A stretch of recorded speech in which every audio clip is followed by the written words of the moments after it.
نبدأ بالصلاة على رسولنا الكريم محمد صلى الله عليه وسلم، فصلوا على خير البشر. يكون كذلك في الكرات العالية الراسية خطيرة، الراسية وبعد ذلك فيها ركنية ثانية. البحث دائما على باتشواي في القائم الأول، لكن هنا بالراس تأتي في وسط الميدان. الاستلام رائع من يوسف النصيري، ولكن ضاعت بعد ذلك دي برويني في عملية افتكاك الكرة. ماذا يقول الحكم؟ يلعب واصل.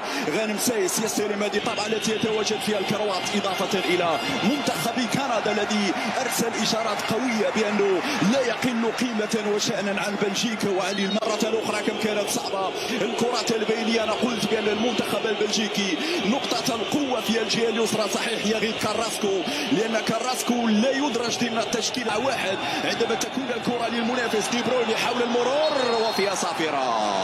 هذه الأخطاء اللي تكون خطيرة جدا على مرمى ياسين بونو على مشارف منطقة الجزاء. لا إمكانية التسديد، مرفوع الكرة، سايس في نهاية المطاف، سايس في نهاية المطاف. ولدينا ركنية نعم أخرى لفائدة المنتخب البلجيكي. ألدر فيرل جهة اليسرى ناحية اللاعب تورغان أزار، تورغان ستلعب الجانبية. هنا الكرة الأمامية باتشواي، الكرة محمدي، حذاري المحمدي. هنا الكرة من أونانا بالراس، ولكن على المرمى مباشرة تخرج أوت. وصلت الكرة في الجهة اليمنى. ماذا تفعل يا حكيمي؟ ماذا تفعل يا حكيمي؟ لحسن الحظ منير المحب بدون المساحات، ولما أقول المساحات فهنا أقصد بدرجة بعملية الاختراق. وصلت من جديد، فيها إمكانية تسديدة، التسديدة الأولى يا زياش، الومضة الأولى يا زياش، اليسرى الأولى يا زياش، ولكن أعلت مرمى. هنا تيبو كورتوا يعاد مجددا. لك سوابق يا زياش، عندك ذكريات جميلة وأهدافك أمام تيبو كورتوا. بعيد على النصيري، بعيد على النصيري. كورتوا اضغط يا كورتوا، يا كورتوا، يا كورتوا، يا كورتوا. النصيري كان ممكن يخطف هذه الكرة بالراس. غير مسيس المرابط يوقف الكرة. حذر يا مرابط، خلفك اللاعب غير المحمدي بعد المباراة الأولى لياسين بونو في خطأ، وبالتالي ضربة حرة لفائدة المنتخب المغربي. على ماذا تحتاج يا منية الميدان؟ ولاحظ معي الصورة دائما تتكرر، الأربعة على الطرف الأيمن. حكيمي في عملية الصعود، يلعب في ظهر المدافع في وضعية تسلل. يقول الحكم أول حالة تسلل تسجل على المنتخب المغربي. حكيم سر ومرفوع الكرة وبالراس وخطيرة. ممتاز هذه الهجمة. بوفال في الكنترول، وبوفال في المراوغة، وبوفال في التحضير على سيرفع الكرة داخل منطقة الجزاء. نعم كرة مرفوعة ممتازة. موري كاستانيي، وكرة في وسط الميدان. برافو برافو برافو برافو برافو. لا التدخل كان سليم، لا التدخل كان سليم. في لحظة باتشواي رجعت مرة أخرى مغربية. أناحي وفي خطأ يقول الحكم في مخالفة لفائدة المنتخب البلجيكي. مشاهدينا الكرام، دي برويني مرر الكرة لمن محمدي، المحمدي في متابعة هذه الكرة. نعم شوف هنا الفراغ الذي ترك في الجهة اليمنى. تناديك يا زياش، الشباك تناديك يا زياش.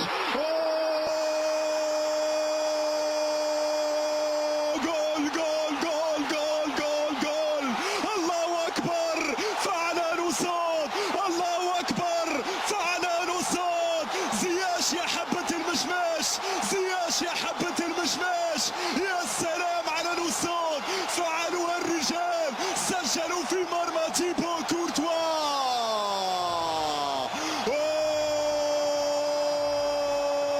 يذهب إلى الفار.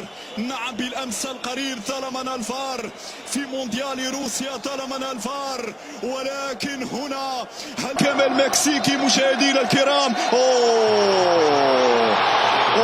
لا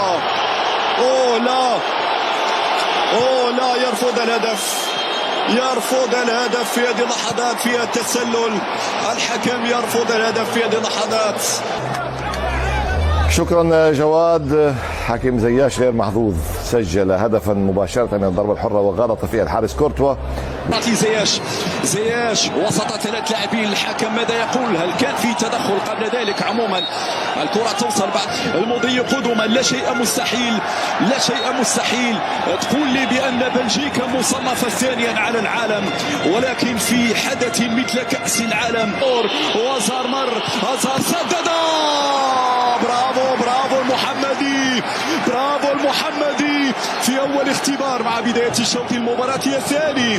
هنا اليمينية والتموضع كان ممتاز من منير المحمدي. هذه كورتك يا زياش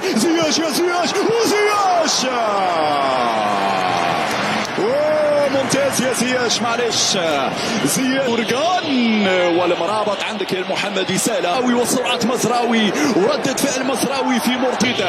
الكرة ترفع بالراس لكن مرت عالية دون خطورة على مرمى الحارس منير المحمدي. الصور على أونانا ريا أم لا حتى تسديدة ومباشرة إلى ضربة مرمى مزراوي اللي جرب حظه.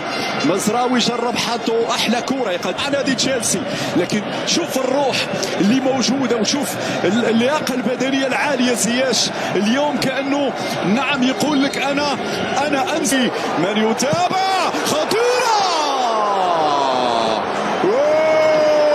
ينصري مرة أخرى. التموضع لم يكن جيد. يبحث عن المرور مع إيدين، يبحث عن المرور. يا المحمدي برافو. امام المنظر الجميل في المدرجات. تغييرات الان. يحيى عطية الله والصابري.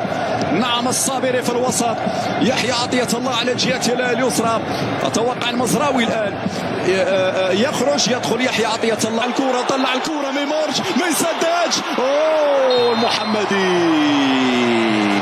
المحمدي والصافرة تأتي من المكسيكي. هذه الصورة كرة باتشوياي.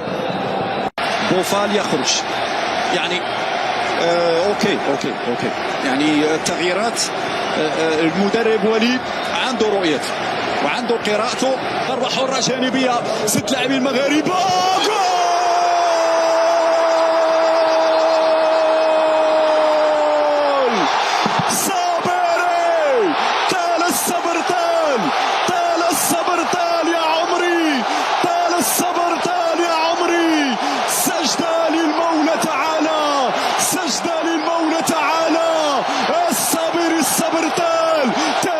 الشباك البلجيكية يتكسر جبال البلجيكيين. رزاق لازال يحضر كرة ممتازة. يلا جول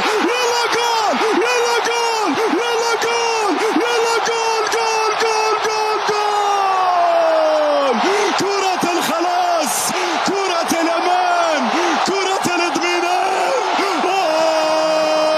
الله أكبر كرة الكاو. المغاربة يكتبون التاريخ.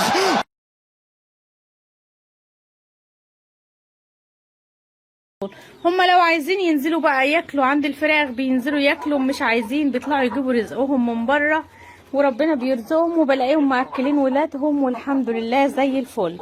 لكن الحمام التاني كان بيكلفني كتير لان هو كان بياكل، ما كانش بيطير بره زي الحمامه اللي انا وريتها لكم بره دلوقتي اهي. انا هنا اهو وهي شغاله ما شاء الله، الله ينور عليها. يعني الذكر بتاعها كان لها اخوها، معلش كما بطلع، كان لها اخوها وطار بره ما رجعش، ما رجعش.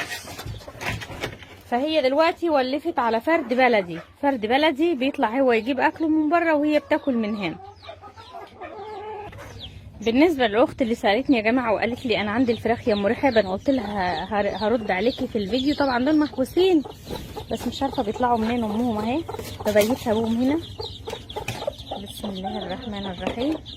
ما شاء الله تبارك الله بقوا حلوين اهم، ما شاء الله تبارك الله. تعالوا بصوا يا جماعه، الناس في اخت سالتني وقالت لي يا ام رحاب انا عندي الفراخ فيها حشرات سودة ووحشه وتحت جناح الفراخ في حاجه صفرة كده.